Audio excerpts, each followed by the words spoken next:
Assalamualaikum warahmatullahi wabarakatuh. Perkenalkan, nama saya Widya Ningrum, saya dari program studi S1 Manajemen Universitas Terbuka Jakarta. Dalam kesempatan ini saya akan mempresentasikan gagasan saya yang berjudul Dampak COVID pada Pendidikan di Indonesia. Penyakit akibat virus corona atau SARS-CoV-2 ini pertama kali diidentifikasi di Wuhan, Cina. Virus ini diketahui pertama kali muncul di pasar hewan dan makanan laut di kota Wuhan. Dilaporkan kemudian bahwa banyak pasien yang menderita virus ini dan ternyata terkait dengan pasar hewan dan makanan laut tersebut. Orang pertama yang jatuh sakit akibat virus ini juga diketahui merupakan para pedagang di pasar itu pada Desember 2019. Virus SARS-CoV-2 ini diduga menyebar di antara orang-orang terutama melalui percikan pernapasan droplet yang dihasilkan selama batuk atau juga percikan yang dihasilkan dari bersin dan pernapasan normal. Selain itu, virus dapat menyebar akibat menyentuh permukaan benda yang terkontaminasi dan diperkirakan 2-4 orang yang terkena virus itu. Jumlah tersebut menggambarkan berapa banyak makhluk hidup yang baru terinfeksi yang kemungkinan menularkan virus dalam populasi manusia. Organisasi Kesehatan Dunia atau juga WHO menyebutkan virus corona telah menyebar ke 18 negara. Sebelumnya hanya 15 negara, bertambah 3 negara yang melaporkan kasus virus ini, yaitu Finlandia, India, dan Filipina. Negara lainnya yang menyusul memberi konfirmasi adalah Jepang, Singapura, Malaysia, Prancis, Korea Selatan, Vietnam, Kamboja, Thailand, Nepal, Sri Lanka, Amerika Serikat, Kanada, Jerman, dan Arab. Setelah hampir 2 bulan virus ini mewabah, akhirnya pada 30 Januari 2020, Organisasi Kesehatan Dunia atau WHO menyatakan darurat global terhadap virus corona. Kepala WHO mengatakan situasi darurat bukan karena penyebaran virusnya di Tiongkok, melainkan karena sudah menyebar luas ke beberapa negara. Perkembangan penanganan pandemi COVID di Indonesia terus membaik sejak Februari 2022 lalu. Jumlah kasus konfirmasi positif COVID-19 dan di kota-kota besar yang padat penduduknya terus mengalami penurunan. Tingkat keterisian rumah sakit COVID-19 di Jawa dan luar Jawa juga masih terkendali.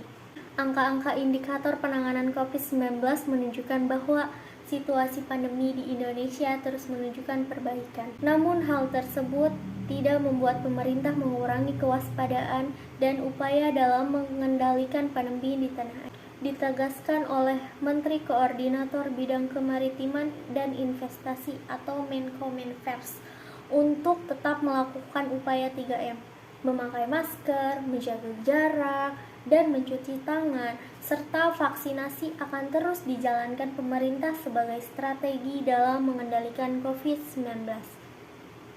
Yang kita ketahui bahwa dampak COVID-19 ini terhadap pendidikan sungguh sangat meresahkan, membuat pemerintah pusat mengeluarkan kebijakan-kebijakan. Salah satunya meliburkan aktivitas tatap muka seluruh lembaga-lembaga pendidikan. Hal ini dilakukan sebagai upaya-upaya pencegahan penularan virus corona atau COVID-19 ini. Hal ini tentunya berdampak besar pada perkembangan pendidikan anak yang saat ini dituntut untuk belajar mandiri, belajar secara daring. Dalam penerapan belajar online ini, tidak sedikit siswa yang mengalami kesulitan belajar yang dipicu oleh beberapa faktor. Pertama, siswa yang belum memiliki gadget. Yang kedua, siswa yang belum mengetahui banyak tentang penggunaan teknologi. Yang ketiga, kasus ini banyak terjadi pada siswa tingkat sekolah dasar. Selain itu, masalah utama yang dialami siswa adalah jaringan yang tidak memadai. Selanjutnya, kurangnya interaksi fisik antara guru dan siswa karena dalam pembelajaran online, siswa hanya diberikan tugas melalui via WhatsApp. Banyakan siswa kesulitan dalam mengerjakan tugas dikarenakan tidak ada penjelasan awal dari guru tentang tugas yang dibebankan tersebut. Akibatnya banyak siswa yang mengeluh dan tidak bersemangat lagi dalam mengerjakan tugas. Namun, ada pula dampak positif dari pembelajaran daring ini. Pertama, meningkatkan kemandirian siswa dalam mencari informasi baru mengenai pembelajaran, mengajarkan sebagian siswa disiplin waktu, mengasah pola pikir siswa untuk mengembangkan dirinya, dan menumbuhkan rasa tanggung jawab yang tinggi pada siswa. Akan tetapi, ada 3 potensi dampak sosial negatif berkepanjangan dan mengancam peserta didik akibat efek pandemi COVID-19 ini, yaitu bisa terjadinya putus sekolah. Putus sekolah tidak jarang orang tua yang lebih memilih anaknya berhenti bersekolah dan mempekerjakan anaknya untuk membantu perekonomian keluarga akibat krisis ekonomi yang terjadi. Selain itu, banyak orang tua yang tidak bisa melihat peranan sekolah dalam proses mengajar apabila proses pembelajaran tidak dilakukan secara tatap muka.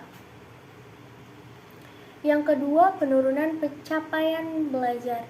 Tidak bisa dipungkiri, keadaan sosial ekonomi tiap keluarga berbeda-beda.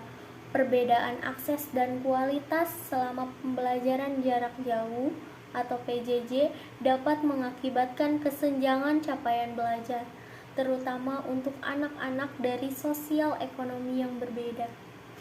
Hal ini menjadi perhatian untuk resiko terjadinya learning loss atau kondisi hilangnya sebagian kecil atau sebagian besar pengetahuan dan keterampilan dalam perkembangan akademis yang biasanya diakibatkan oleh terhenti atau terganggunya proses pembelajaran dalam dunia pendidikan.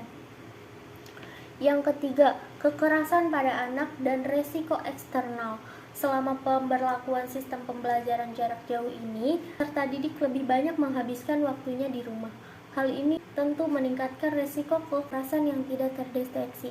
Tanpa sekolah, banyak anak yang terjebak di kekerasan rumah tanpa diketahui oleh guru. Selain kekerasan di rumah, resiko eksternal juga menjadi hantu bagi peserta didik.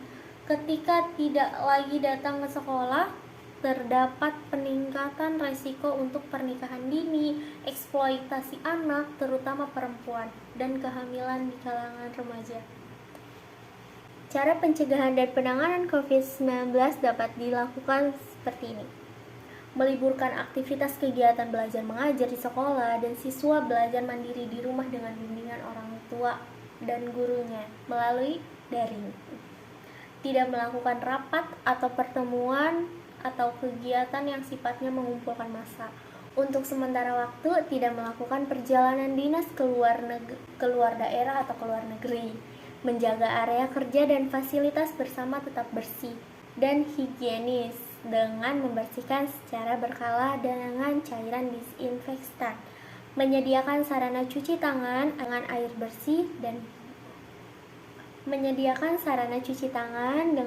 bersih mengalir dan sabun serta hand sanitizer, menyediakan tisu dan masker bagi pegawai, guru, dan tamu, memasang pesan hidup bersih dan sehat, memberi himbauan kepada siswa seperti cuci tangan pakai sabun dengan air mengalir atau dengan hand sanitizer, tidak menyentuh wajah, terapkan etika batuk dengan cara tutup hidung dan mulut menggunakan tisu, gunakan masker jika batuk atau flu atau ketika keluar rumah, tidak bersalaman atau berkontak langsung dengan orang-orang di luar, tingkatkan daya tahan tubuh dengan mengkonsumsi makanan gizi yang seimbang dan istirahat cukup.